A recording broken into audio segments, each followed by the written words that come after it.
Hello, everyone. It's great to be with you. This is John C. Morley here, and you are watching or listening to, depending on which you're doing, Inspirations for Your Life. It's great to have you here.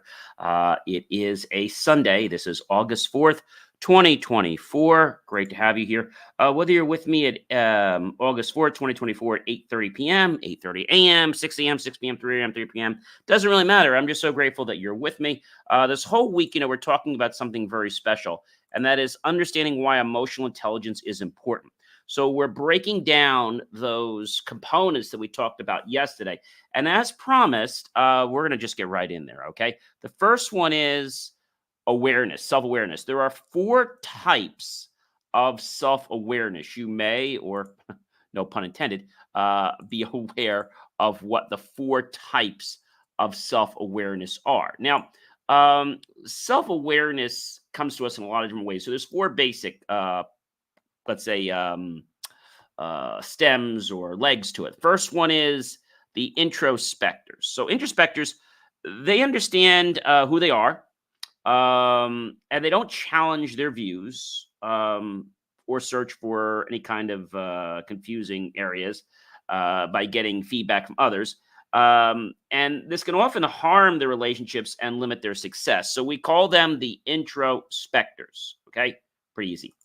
The second one is we call them, these are the people that are aware. Okay, they know who they are, they know where they want to go or accomplish, and they seek out and value others' opinions. Great.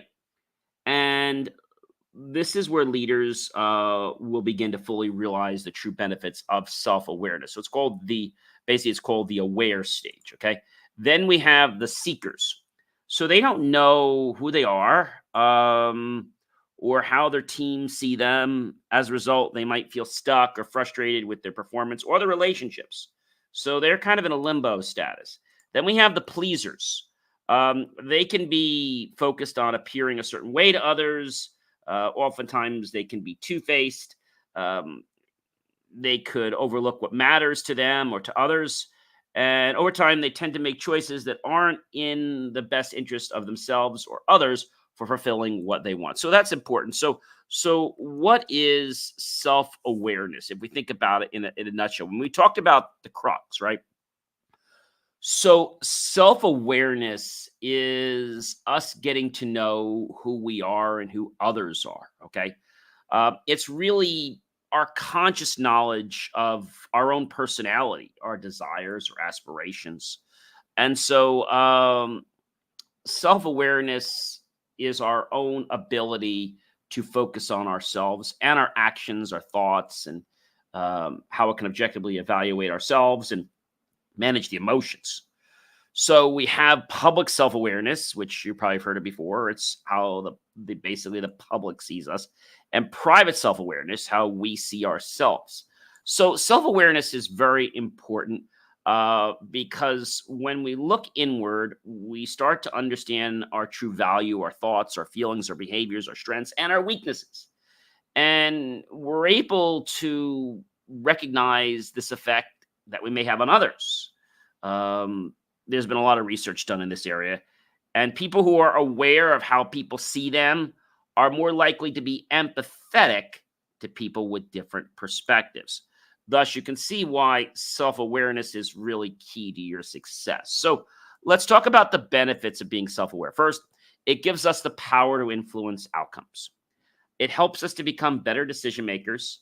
It helps us to be more self-confident. So we communicate better with greater clarity and intention. It allows us to understand things from multiple perspectives, and it frees us from our assumptions and our biases. It helps us build better relationships, and it gives us a greater ability to regulate our emotions. It decreases stress, and all in all, it makes us happier. So there are things are called self-awareness gaps.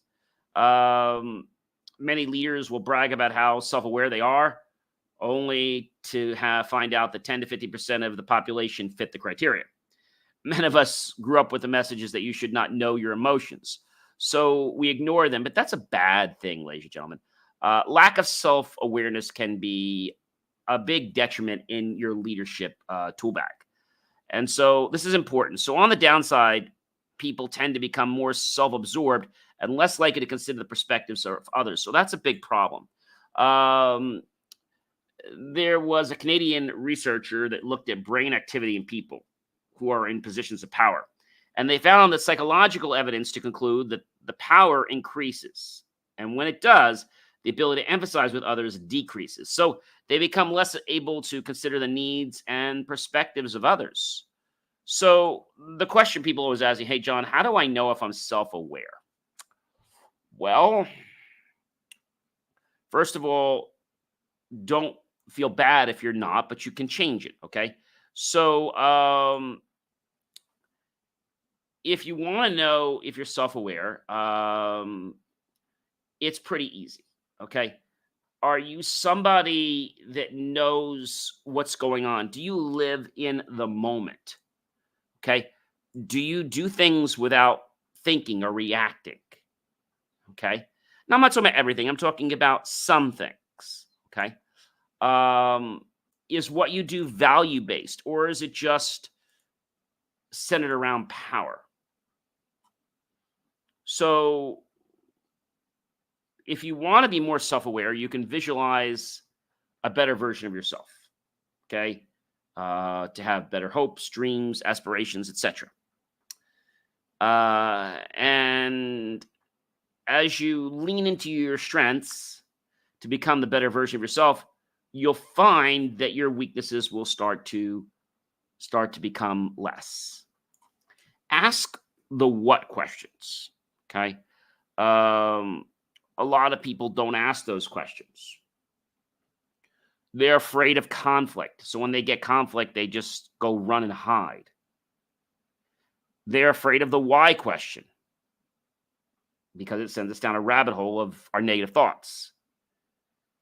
Many focus on the weaknesses and insecurities, and guess what happens? We become what we think about most often because they just focus on those weaknesses. The what question. Okay. What were the interpersonal dynamics in the room that you were in? What was I experiencing or feeling in my body at the time? What happened that caused me to go into my old story of not being good enough? What can I do to overcome my fear of speaking up? So let's kind of unpack that a little bit. Maybe you're at an event and people in that event are, we'll call it a networking event. Let's say they're not being open. They're not being towards you. They're not welcoming you. Maybe because they've got their own crap to basically exhibit and they think they're better than everybody else. You're going to get this, all right? So when it happens, just realize that that's not the place for you. I've had this happen before, and it still happens. But when it does happen, I just pick myself up and say, okay, this isn't the place for me. And I don't try to fit into that place. It doesn't happen that often, but it happens when I get people that are yes men or yes ladies. So I'll give you an example. There was a gentleman I wanted to meet with to discuss a potential, let's say, event that I wanted to put together. And so first he's like, I can't reach out to you now. I'm very busy. I got this other big event. I said, oh, no problem. So then his next event came up and I was, let's say, a vendor at that event. I went to the event and he still hadn't gotten back to me. So I took my card. I gave it to one of the ladies that was helping out the event. And I told them that, I left such and such a message. And it got to him that he came to me and said, I'm going to reach out to you. Because that's what that immediate action did. But, it was all a false facade. Because when the event ended, he never got back to me.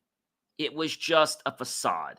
It was the fact that he just, did it for the moment, but he really didn't have an intention. So here's how I handle this, okay? I handle this by saying, John, don't get upset with this, okay? People are who they are. And, don't try to change them. You tried it. You also realize you may not belong there. If you go to another event, you think it's great, good. But I found that people at those events were typically very biased. And so why does this happen? Because they have their own stuff they want to prove to people. And it's not your job to try to fix them. This isn't a counseling session, okay? That's not our job in this environment, okay? You know, maybe because of what happened in the room, I felt less empowered. I was feeling let down, right? I was feeling disappointed. What happened that caused me to go on my old story of not being good enough? Other people weren't recognizing me. Just because someone else doesn't recognize you or lift you up high doesn't mean that you are not worthy. Speak up, but also make sure you're not in that presence, that kind of environment in the future. Okay. Examine our old patterns and the stories, and whatever doesn't serve us, don't relive them, don't replay them. Okay. That's very important. The amygdala, which is the primitive brain, is the first part of the brain to develop in humans, and it functioned as a kind of radar signaling and the need to run away or fight back. I like to call it our RAS, as part of our RAS, a reticular activating system. The part of the brain is skilled at seeking out danger and reacts before we can even name a negative emotion. Our heart races, our stomach tightens, and maybe our neck muscles tense up, right? Your body's reaction is wired to the signaling of the prefrontal cortex to register or name a negative emotion.